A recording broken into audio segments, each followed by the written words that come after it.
আসসালামু আলাইকুম দর্শক, আমি হাসান গার্ডেন এর পক্ষ থেকে। তো আশা করি আপনারা সবাই ভালো আছেন। দর্শক, আপনাদের এই সেপ্টেম্বর মাসে কিভাবে যে ছাদ বাগান আছে সেটা কিভাবে পরিচর্যা করবেন এই সম্পর্কে আপনাদের আমি জানাবো। এটা দেখলে আমার মনে হয় যে পুরো মাসে কি কি ধরনের খাবার দিবেন গাছে, কোন ধরনের পরিচর্যা করবেন সেই সম্পর্কে আপনি জানতে পারবেন এই ভিডিওতে। অবশ্যই ভিডিও শেষ পর্যন্ত দেখুন, তাহলে অনেক কিছুই জানতে পারবেন আশা করি। আপনার শখের ছাদ বাগানে দেখুন, এই সময়ে এই গাছের কিছু কিছু নতুন কুশি ডগা দেখা দিবে। এই কুশি ডগাগুলো আপনারা কখনোই রাখবেন না।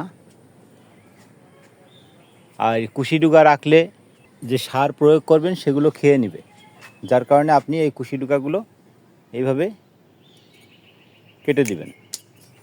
এটা আপনার প্রয়োজন নাই, কারণ এখনও এক মাস, এই মাসটায় হয়তো কিছু কিছু ফুল আসতে পারে, এর পরের মাসে নাও আসতে পারে। কারণ যেভাবে সকালে কুয়াশা আসছে, যার কারণে সময়টা শর্ট হয়ে আসছে। এদের তাপমাত্রার উপরে ডিপেন্ড হয় আপনি কতটা ফল পাবেন। যদি সব সময় মেঘলা আকাশ থাকে সেই ক্ষেত্রে আপনি ফল পাবেন না, বরং আপনার যে ফুলগুলো আছে এগুলো অনাকাঙ্ক্ষিতভাবে ঝরে যাবে। এই যে এই ফুলগুলো আছে, যদি সব সময় বৃষ্টি হয় তাহলে এগুলো আপনার এর ভিতরে পানি ঢুকে যাবে, পাপড়ির ভিতরে। এই দেখুন, এর পাপড়ির ভিতরে পানি ঢুকবে। এই পানি ঢোকার কারণে এটা যখন আপনার রোদের তাপ না পাবে তখন এই ফুলটা নষ্ট করে দিবে। এই ক্ষেত্রে আপনি যত ট্রিটমেন্টই নেন না কেন, কোনোটাই কোনো কাজে লাগবে না। দেখুন, এইসব ফুলগুলো ঠিক এর ভিতরে যখন পানি ঢুকবে এগুলো নষ্ট হয়ে যাবে ফুলগুলো। যদি 5 দিন 7 দিন বৃষ্টি হয় তা সেই ক্ষেত্রে কারোই কিছু করার থাকবে না, এটা প্রাকৃতিক দুর্যোগ। আরেকটি সমস্যা দেখা দিবে, আপনাদের গাছের গোড়ায় যথেষ্ট পরিমাণে নতুন নতুন ঘাস জন্মাবে। এইভাবে এই ঘাসগুলো অবশ্যই উপড়িয়ে দিবেন, এই ঘাসগুলো তুলে দিবেন। কারণ এই ঘাসগুলো আপনার যথেষ্ট পরিমাণে খাবার যেগুলো দিয়ে রেখেছেন এগুলো সম্পূর্ণ খেয়ে নেবে এবং গাছের গোড়াটা সূর্যের আলো থেকে দূরে রাখবে। এই জন্য কখনোই এই ধরনের ঘাস রাখবেন না, এগুলো সব তুলে দেবেন, সাফ করে দেবেন, একটা ঘাসও রাখবেন না। দেখুন, এইভাবে সাফ করে দিবেন, যা ঘাস আছে সম্পূর্ণ সাফ করে দিবেন, তাহলে গাছ ভালো থাকবে। প্রচুর পরিমাণে এইভাবে রুট তৈরি হবে, এগুলো শিকড় তৈরি হবে। এই শিকড়গুলো ভুল করেও এগুলো কাটবেন না, কারণ এই শিকড়গুলো এই জন্য জন্ম হয় যে গাছের এই গোড়ার মাটির নিচে যখন আপনার শিকড়গুলো অনেক সময় এই অতিবৃষ্টির কারণে পচে যায়, সেই ক্ষেত্রে আপনার এই নিচের থেকে খাবার সংগ্রহ না করতে পারার কারণে এই শিকড়গুলো উপরে জন্ম নেয়। এই শিকড়গুলো তো অক্সিজেনটা সুন্দরভাবে পায়, আপনার খাবারটা ঠিক মতন উপরে যে খাবারটা আছে ওইটা খাওয়ার জন্য আসে। এই শিকড়গুলো কখনোই কোনো ধরনের লোহার কোনো কিছু দিয়ে এগুলো খুঁচিয়ে দিবেন না, দিলে আপনার শিকড়গুলো নষ্ট হয়ে যাবে। দেখুন, এই গাছটার গোড়ায় কি পরিমাণে ছ্যাদলা জন্মায়েছে। ছ্যাদলা যেগুলো আপনার বিশেষ করে ক্ষতিকারক একটা সাইড আছে এটার।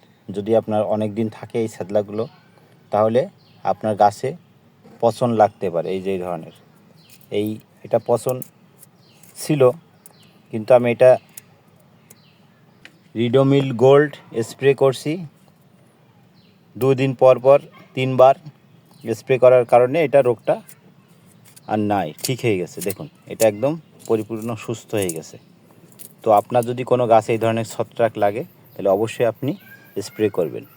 আর এইটার জন্য আপনি একটু অপেক্ষা করবেন, যখন রোদ লাগবে, যখন প্রচুর রোদ হবে, একটু শুকায় যাবে, মাটিটা একটু ঝরঝরে হবে, আপনার 1 গ্রাম 1 লিটার পানির ভিতরে মিক্স করে অথবা 2 গ্রাম দিবেন, দিয়ে এর উপরে ঢেলে দিবেন, দিলে এই রোগটা চলে যাবে, থাকবে না। আপনি আপনার গাছে কি কি সার প্রয়োগ করবেন, কি কি করবেন না, আজকে আপনাদের সেটা দেখাবো। দেখুন, এই পরিচর্যা সম্পর্কে দেখুন, হাসান গার্ডেনের পক্ষ থেকে ইউরিয়া, ফসফেট, পটাশ। আমি আবারও বলছি, ইউরিয়া, ফসফেট, পটাশ, এই 3টে সার আপনি 1 মুঠো করে মিক্স করবেন। 3টে সার মিক্স করার পরে প্রত্যেকটা এক জায়গায় রেখে মিক্স করার পরে ওইখান থেকে 1 মুঠো সার আপনি উঠাবেন এবং একটা ড্রামের জন্য, এই ধরনের একটা ড্রামের জন্য 1 মুঠো সারই আপনার যথেষ্ট। এটা দিবেন কোন সময়? যখন আপনার গাছের মাটি ঝরঝরে হয়ে যাবে, শুকিয়ে যাবে রোদের তাপে। যদি আপনার এখন তো কন্টিনিউ বর্ষা হচ্ছে, যদি কখনও এই মাসের ভিতরে মাটিটা ঝরঝরে হয়ে যায়, তুলোর মতো নরম হয়ে যায়, যেটা আপনার মুট করলে আপনার মুষ্টির ভিতরে আসবে, ছেড়ে দিলে আবার খুলে যাবে, ঠিক ওই মুহূর্তে 1 মুঠো করে প্রত্যেক গাছের ড্রামের গোড়ায় ওটা ছিটিয়ে দিয়ে দিবেন, দিয়ে রেখে দিবেন। আর এইটা ফল থাকা অবস্থায় দিতে পারেন, ফল না থাকা অবস্থায় দিতে পারেন, কন্টিনিউ। আচ্ছা, এরপরে আপনি দিবেন, এখন যে অবস্থা, যদি আপনার গাছে ফল থাকে সেই ক্ষেত্রে আপনি ব্যবহার করবেন এই জৈব সারটা। এখন যেই পরিস্থিতি আছে, গাছের গোড়া স্যাঁতসেঁতে অবস্থা, নরম খুব, এই নরম অবস্থায় যদি আপনি রাসায়নিক সার ব্যবহার করেন তাহলে আপনার গাছের গোড়া নষ্ট করে দেবে, শিকড় পচিয়ে দিবে, কারণ ওটা খুব পাওয়ারফুল একটা রাসায়নিক সার। সেই ক্ষেত্রে আপনি জৈব সারটা ব্যবহার করতে পারেন। এই জৈব সারটা যদি ব্যবহার করেন তাহলে আপনার গাছে কোনো রকম ছত্রাক পচন না লাগার সম্ভাবনাটাই বেশি। 80% এটা কোনো ক্ষতি করে না, উপকার ছাড়া, যার কারণে আপনি এই সারটা ব্যবহার করতে পারেন।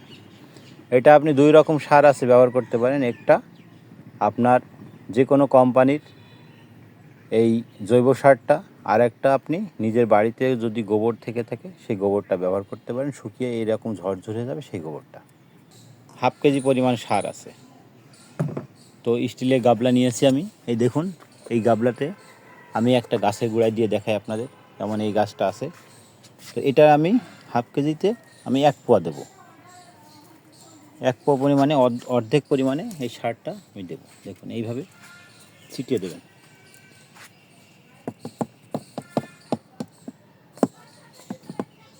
দেখুন,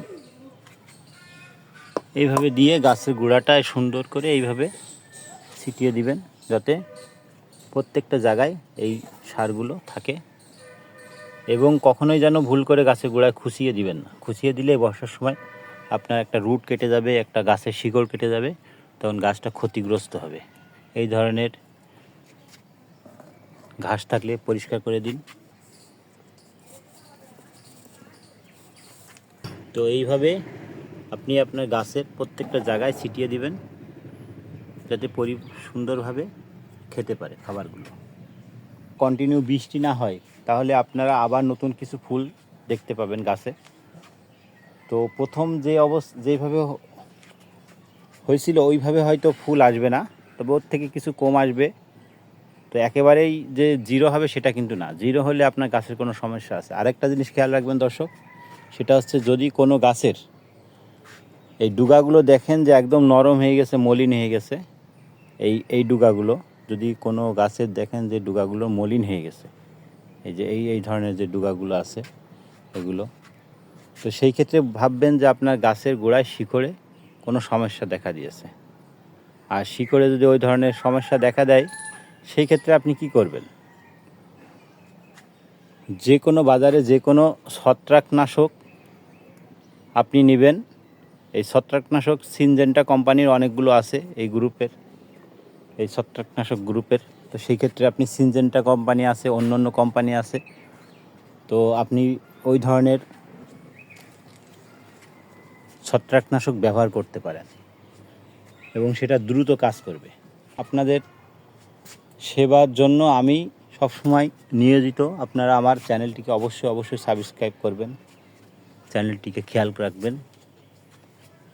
দেখুন দর্শক, জৈব সার দেওয়ার কারণে আমি রাসায়নিক সার খুব কম ব্যবহার করি। দেখুন, ফুল, আপনার নতুন ফুল যেগুলো সেগুলো আসছে, আসলে শুধুমাত্র গাছের গোড়া যত্ন নেওয়ার কারণে। আপনিও যত্ন নিন, অবশ্যই আপনার গাছে এই ধরনের ফুল আসবে। দেখুন, আরেকটা জিনিস খেয়াল রাখবেন দর্শক, সেটা হচ্ছে আপনার গাছের গোড়ায় প্রচুর পরিমাণে যদি কেঁচো জন্মায় তাহলে কিন্তু আপনার গাছের ক্ষতি হবে। যদি আপনি গাছের গোড়াটা সুন্দরভাবে সুস্থ রাখেন, গাছের গোড়ায় কেঁচো একদম সীমিত হোক তাতে সমস্যা নাই। আর এই গাছের গোড়া কেঁচো মুক্ত করতে গেলে কি করতে হবে সেটা আমার ভিডিওতে দেওয়া আছে, ওগুলো দেখে নিন। আগস্ট মাসের ভিডিওতে দেওয়া আছে, সেটা দেখলে আপনি বুঝতে পারবেন। তো এখন যে অবস্থা আমাদের, আসলে প্রাকৃতিক এটা সমস্যা। আগে হয়তো আমার মনে হয় পাখিরা এই ফলগুলো খেতে জানতো না, এখন নতুন করে শিখে গেছে, যার কারণে এই ফলগুলো আমাদের ঢেকে রাখতে হয় সবসময়। তো বাজারে আপনি এই ধরনের টিস্যু প্যাকেট পাবেন, পরানোর পরে এখানে একটা গার্ডার দিয়ে দিবেন। এই যে গার্ডার, রাবার, এটা আর কি ব্যবহার হয়। এইভাবে প্যাকেট করে দিবেন, তাহলে আপনার পাখিদের সহজে আক্রমণ করতে পারবে না। এটা একটু খেয়াল রাখবেন দর্শক। তো দর্শক, অনেক কথা বললাম, আশা করি আমার এই ভিডিওটা যদি আপনাদের কিছুটা উপকার আসে তাহলে আমার সাথেই থাকবেন। এই যে আপনারা কত সহজে আপনি রাসায়নিক মুক্ত ফল খেতে পারেন এবং সুন্দর, আপনি দেখেন আপনার ছাদে যদি একটা ফল যদি কোনো গাছে হয় তাহলে কতটা আনন্দ লাগে। এই আনন্দ আপনি কারো ভাগ দিতে পারবেন না, কারণ এটা আপনার নিজের কষ্টের ফল। আপনি নিজে আপনার ছাদে ড্রাগন গাছ লাগান এবং সেটা পরিচর্যা করে আপনি নিজে ফল খান, দেখবেন এর মতন প্রশান্তি আপনি কোথাও পাবেন না। একদম সহজ পদ্ধতিতে আপনি এই গাছ লাগাতে পারবেন। আগামী পর্বে আপনারা পাবেন যে কিভাবে ছাদ বাগানে ড্রাগন গাছ লাগাতে হবে, ওর মাটিটা কিভাবে প্রসেসিং করে তৈরি করতে হবে খুব সহজভাবে। আমি এত সহজভাবে আপনাদের দেখাবো যে আপনারা ভাবতেই পারবেন না যে এত সহজে কিভাবে সম্ভব। আমার চ্যানেলের সাথে থাকবেন, আমার চ্যানেলটি সাবস্ক্রাইব করবেন এবং নিয়মিত ভিডিও দেখবেন। সবাই সুস্থ থাকবেন, ভালো থাকবেন।